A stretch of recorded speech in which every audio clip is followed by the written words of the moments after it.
Hello, Stephanomics here, the podcast that brings you the global economy. And if you think about the things that a well-functioning modern economy is supposed to deliver, food would have to come pretty high on the list. If you're not living in poverty, worried about where your next meal is going to come from, you might well take it for granted. But not anymore, or at least not for many families in Europe. In the UK last month, food price inflation hit a 45-year high, with prices 19% higher than a year ago. And across the Channel, food price inflation has also been close to 20% for several months. Now, if you're sitting in the US, you probably remember food prices did jump sharply last spring, in the weeks after Russia invaded Ukraine. But there, the spike proved temporary. That's not been the case in Europe, and people are not happy about it.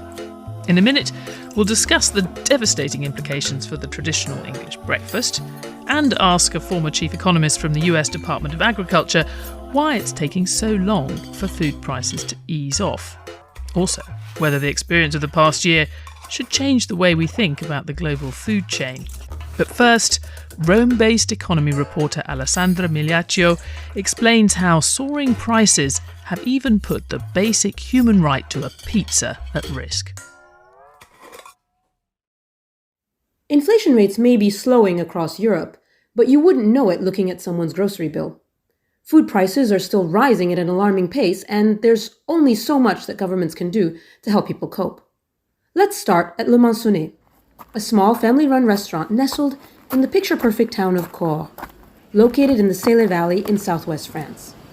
A few tables, a cozy room with a view, and a set menu with local specialties allow owner Alain Falguière to stay afloat. He's kept most items on the menu between 16 and 19 euros, but it's a struggle. Other prices are up, from bread to cereals and animal feeds, and from that you have price increases on meat like beef, lamb, poultry, and the same for the fresh foods and vegetables, everything. And for fruits, it's even worse. The biggest increase since last year. It's not easy. Bloomberg has been tracking custom food indices across France, Spain, and Italy throughout Europe's worst cost of living crisis in 40 years. To calculate them, we figured out how much it would cost to make a traditional dish in each country, from classic coq au vin to pizza margherita.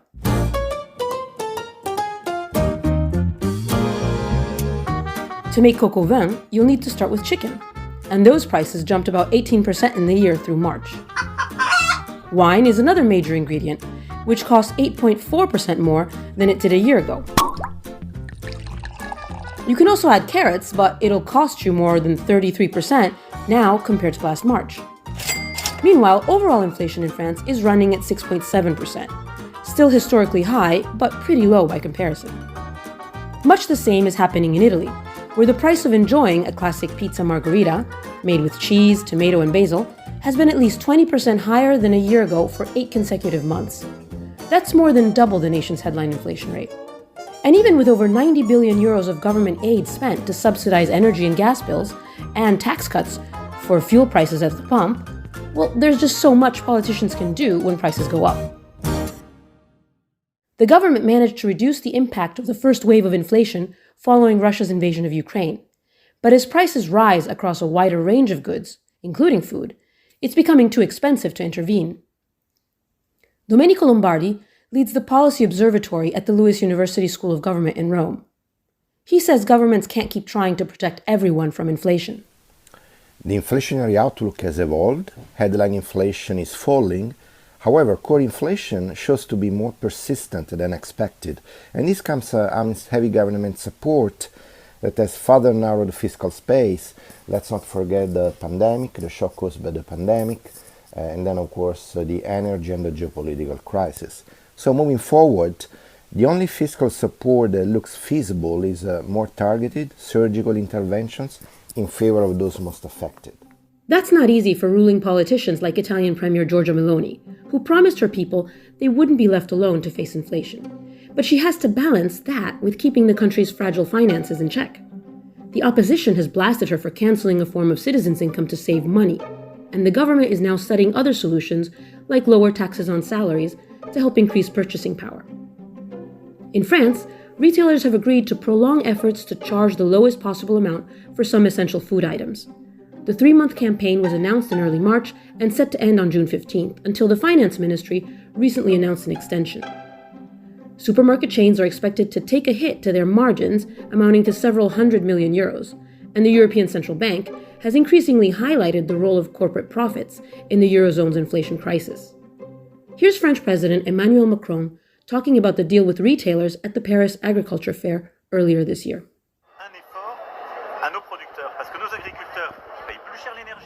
Our farmers are paying more for energy, more to produce, and they need to maintain their revenue. They have revenues that are still very weak, so they're not the ones who need to make an effort to reduce food prices. Our food industries have made considerable efforts these last few years, many small businesses among them. It is our distributors who have to make an effort now. Spain's Prime Minister Pedro Sánchez has announced several aid packages to help households cope with inflation ever since Russia's invasion of Ukraine. Last year, he decided to cut the so-called value-added tax on a basket of essentials like bread and olive oil. But Spaniards are still paying more to make their prized paella dish, especially after devastating droughts last year wrecked crops like olives and rice. Olive oil, which Spain is the world's largest producer of, costs 32% more in March compared to a year ago. And rice is an extra 22%. But back in the valley of the Sele River, restaurant owner Falguier tries to make the best of it. It won't keep going up. Prices will go down at some point. A lot depends on global wheat prices and cost of animal foods. Meanwhile, you just have to go locally. That's what I do. Go directly to the farmers, which helps me spend maybe 20% less. That allows us to keep prices stable and have the same profit, and means clients can keep going to the restaurant. For Bloomberg News, in Rome, I'm Alessandra Migliaccio.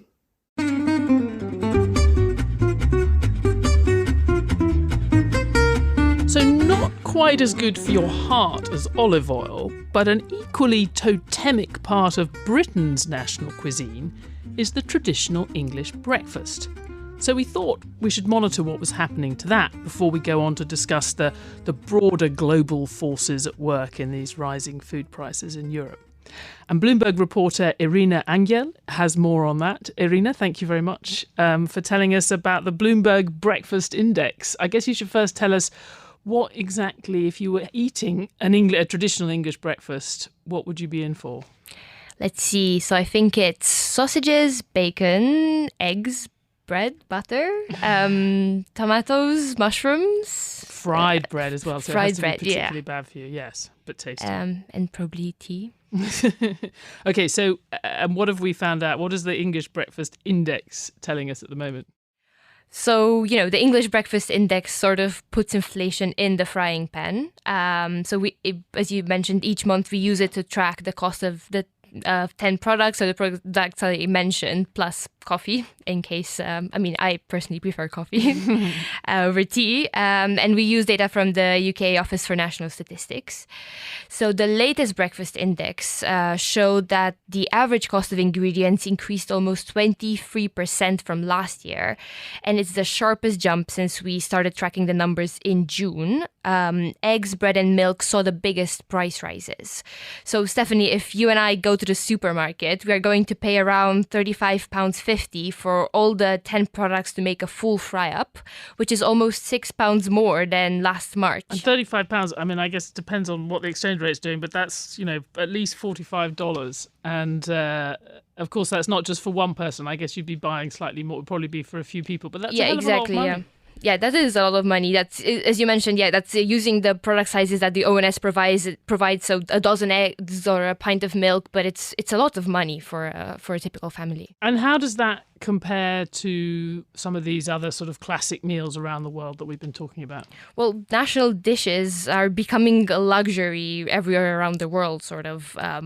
At Bloomberg, we saw that in South Africa, the cost of making a traditional barbecue, which sounds delicious, by the way, with ingredients like beef, carrots, onions, and corn. So the price for that increased 20%, mainly driven by fresh products like pepper and tomatoes. Back in Europe, surging olive oil prices are behind the jump in Spain's paella index and are making pizza margherita more expensive in Italy. In France, also, the price of preparing coq au vin rose by 15% because of more expensive carrots and chicken. So it's a problem everywhere. The fact that a braai is getting out of reach in South Africa would definitely strike fear into the hearts.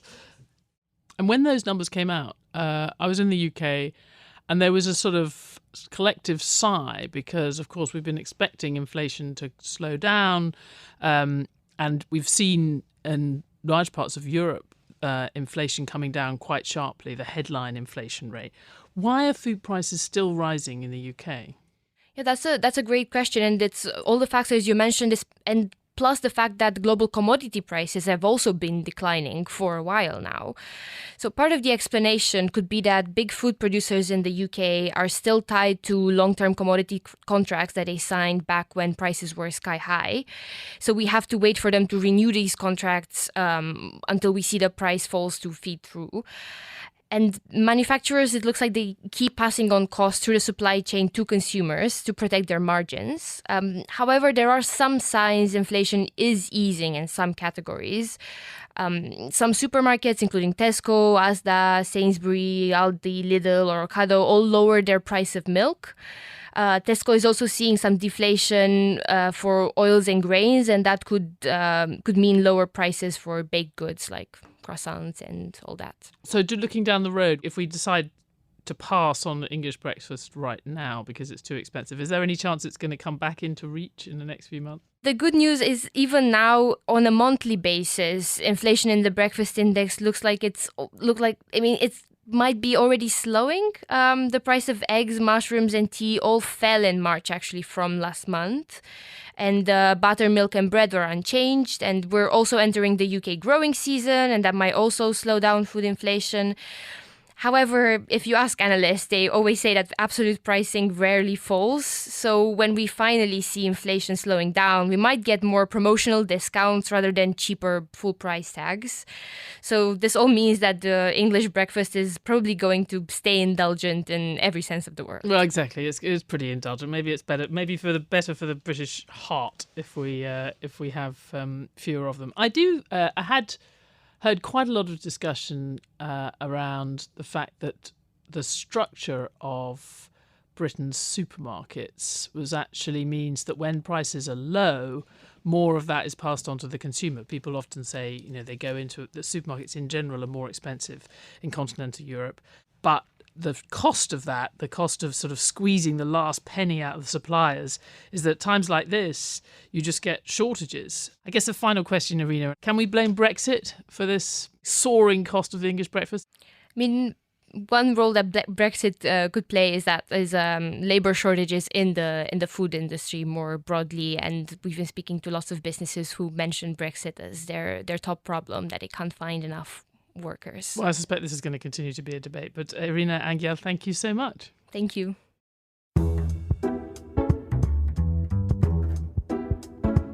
So we're going to broaden this out. We've heard about a lot of hard-pressed European consumers in this episode, and we're going to carry on worrying about them, but we're also going to think about the rest of the world and the potential implications of all these ups and downs of food prices in the last year with Joe Glauber, who is a senior research fellow at the International Food Policy Research Institute. He also used to be chief economist of the US Department of Agriculture.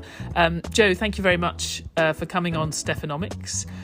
I'm always conscious when I am hearing about the soaring prices for things like wheat or olive oil that, as an economist, demand and supply. I mean, high prices are also a way of deciding who gets none. It's a rationing mechanism when there's a shortage of something. Who has got much less food over the last year, and how bad has it been relative to the expectations we might have had when a year ago when Russia invaded Ukraine? I think actually the world's adjusted pretty well to the invasion. No question, the Black Sea was a big producer of wheat and maize and vegetable oils like sunflower oil. And particularly the few months after the war started, we saw this big rise in prices.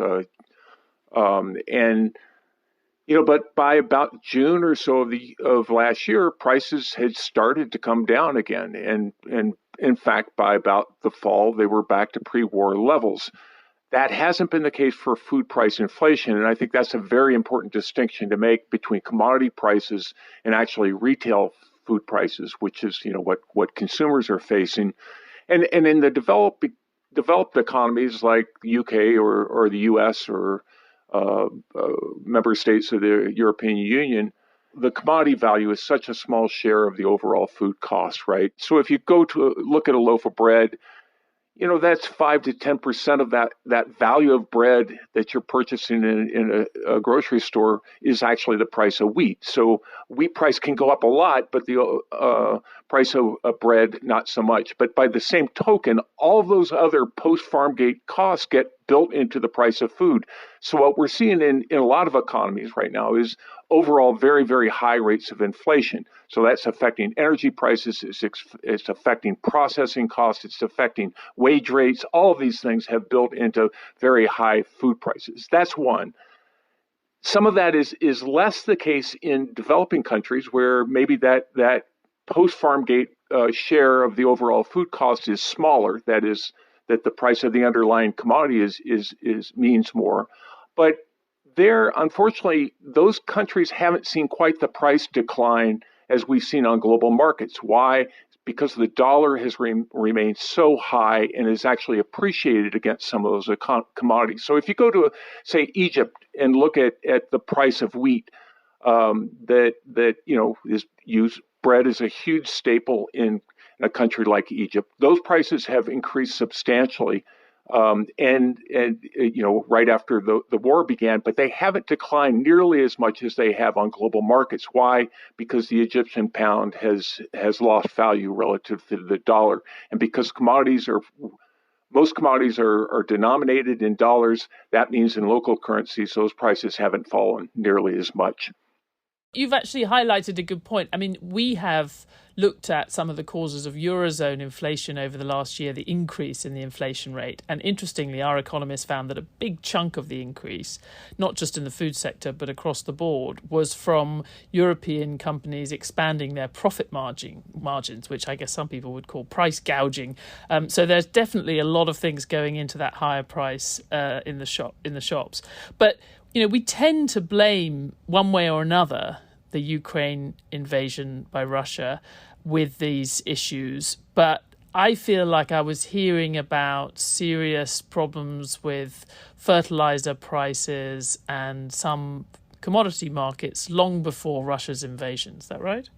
Yeah, no, absolutely. And if you were to look at commodity prices generally, and I that's certainly the case for wheat and maize and vegetable oils. They were all rising prior to the invasion. I mean, this was the big concern even prior to Russia invading Ukraine, as we were looking back in January 2022 at very tight global stocks, and we're looking at fairly high prices. Now, the expectation was that farmers would respond, and by the end of the year, we would have, rebuilding of stocks. That didn't happen because of the war, and I think that is the war has had definitely an impact there. But when we talk about those commodity prices down to pre-invasion levels, they are still running very much above levels of, say, 2 years ago, or back to 2020 even. And in the case of energy prices or fertilizer prices, they're down 80% from the peaks that we saw in the spring of 2022, but still 100% above where they were in January compared to January 2020. So yes, prices are high. They have come down a lot, but they're still high relative to historical levels. And I guess when we think about higher energy prices, we often forget that feeds in, that has also affected fertilizer prices, which then affects future crops of countries years into the future. Right, and don't forget that energy costs are very much embodied in food costs ultimately. I mean, transportation, all the transformation, depending on, and even at the farm level, some crops are very, very energy intensive. And as you say, particularly when you factor in fertilizer and other products. COVID was another sort of force on making us think about this, that people realised when we had these supply chain issues globally that dependence on just one or two suppliers for anything, whether it's, widgets or grain, is not necessarily a healthy thing. Do you see efforts by countries, by agricultural businesses to broaden their sources of supply? Is that one lesson that comes out of all of these experiences, COVID, Ukraine invasion, and other things? Yeah, I no, there's no question. I think the market actually has responded pretty well, particularly bulk trade, the wheat, corn. Countries were able to source alternative sources for their products. There wasn't a case where we just ran out of wheat. People were able to find wheat around the world. I think the longer run, as we look forward, I think the real key is flexibility, to be able to pivot and seek alternative sources. I'm not sure that you necessarily would diversify just for the sake of diversification. It's a strategy, and it's much like an insurance product. You have to look at what the cost of diversification is. So if I'm Egypt and I'm looking across the Mediterranean at a very or the Black Sea area, looking at very cheap source of wheat, if I were to say, well, I'm not going to import from them because I want to diversify to a much more higher cost supplier, that's a cost you have to pay. And so I think if you look at what Egypt was able to do, by contrast, is they were able to pivot, import from India, import from the EU. And so I think having that flexibility is what's really important. And that does mean having the ability to tap alternative sources. So I'm not saying that diversification's the wrong strategy. I'm just saying that you don't diversify just for the sake of diversification. That you need to be able to be flexible, to pivot to other areas, to find sources when there are disruptions, and the obvious disruptions that we're seeing right now. And I think, unfortunately, the long run disruptions because of the continued low prices in Ukraine, and we're seeing how that's affected plantings in the fall last year. They're now affecting supplies this year. The ongoing war, the fact that it's very, very costly to ship product out of Ukraine right now, all that has longer term significance for the region. I guess the final question is whether any of this has accelerated or changed the attitude to some of this exciting technological breakthroughs that we hear about in other parts of the economy, whether it's robotics or AI or genetic engineering. Has the debate around deploying that in agriculture and having a second, or are we at this point a third or a fourth green revolution, has that debate changed in the space of the last few years? Well, I think 2007, 8, 2010, 11 they were real wake-up calls because we had underinvested in agricultural productivity for so many years. And now seeing this over the last year, particularly starting actually with COVID, and now seeing the problems in the Black Sea. Yes, you're right. I think that there's increasing calls now to increase productivity in areas like sub-Saharan Africa, areas where we see big gaps between yield potential and actual potential, or actual production. And then the other issue is fertilizer. Unlike wheat, where wheat is grown in a lot of areas around the world, something like potash, you're talking about just a handful of countries that are major producers. And so I think interest in things like green fertilizers and other sorts of technologies, which are still a ways off. I think there's renewed interest in putting more research dollars into that area to again, in this case, look at more sustainable ways of improving productivity. So that's Stephanomics for you, folks. We have 1 week we had grand financiers in LA, and the next week we're talking about potash. Joe Glauber, thank you so much for helping us out with this. Glad I can be of help.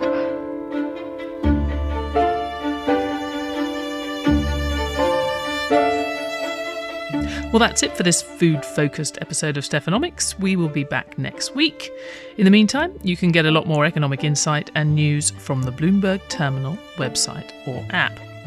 This episode was produced by Magnus Henriksson, Yang, and Summer Sadi, with special thanks to Alessandra Migliaccio, Irina Anghel, and Joe Glauber. The executive producer of Stephanomics is Molly Smith, and the head of Bloomberg Podcasts is Sage Bowman.